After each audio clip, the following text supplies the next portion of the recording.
संतोष अण्णा देशमुख यांचे जे निर्घृणपणे हत्या केलेले जे फोटो व्हायरल झाले आणि त्यातून जे जानेगावचे अशोक शिंदे यांनी काल गाव बंद ठेवलं आणि चर्चा केली त्याने की हे अशा प्रकारची हत्या झाली आहे। यातून त्याला दुःख सहन नाही झालं आणि दुःख सहन नाही झालं म्हणून त्यांनी स्वतःचा जीव गमावला, आत्महत्या केली। कॉमस्कोर नुसार आता isakal.com आहे देशातील नंबर 1 ची मराठी न्यूज वेबसाईट।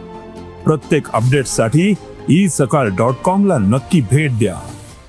परंतु असं करण्यानं काही होणार नाही, आपल्याला न्याय मिळणार नाही। असं करणं हे खरं तर खूप दुःखद आहे, कारण सगळ्यांमुळं तुमच्यामुळं मी लढतोय। काल देखील मी प्रतिक्रिया दिली की तुम्ही सगळे आहेत म्हणून तुमच्याकडे बघून मी कुठंतरी लढाईचं बळ येतंय मला, आणि याच्यातून जर असं झालं तर मग मी कसं लढणार आहे एकटा। तुम्ही सगळे सोबत आहेत म्हणून तर मी कुठंतरी न्यायाच्या लढाईमध्ये लढतोय आणि लढत राहील। अत्यंत दुःखद घटना आहे ही। आम्ही थोड्याच वेळात त्यांना कुटुंबियाशी भेटायला जाणार आहोत आणि सांत्वन तर म्हणता येत नाही त्याला, अतिशय दुःखद घटना आहे ही, पण आम्ही भेट घेणार आहोत। काय आव्हान असेल सगळ्यांना? सगळ्यांना आव्हान हे असेल की असं करू नका। आपला एक भाऊ गेलेला आहे, त्याच्या बदल्यात दुःखात तुम्ही या, माझ्याकडे या, सांत्वन करा किंवा आपण एकमेकांना आधार देऊ, पुढं लढू, आपण न्याय मिळवून घेऊ। पण अशा घटना केल्या तर एकमेकांचं बळ कमी झाल्यानं आपण लढू शकणार नाहीत।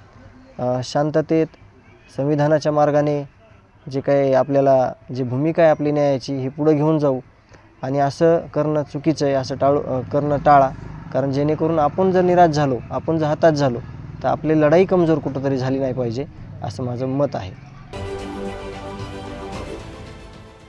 देश विदेशातील प्रत्येक घडामोडींचे लाईव्ह अपडेट मिळवण्यासाठी आता साम टीव्हीच्या सर्व सोशल मीडिया प्लॅटफॉर्मला लाईक, फॉलो आणि सबस्क्राईब करा।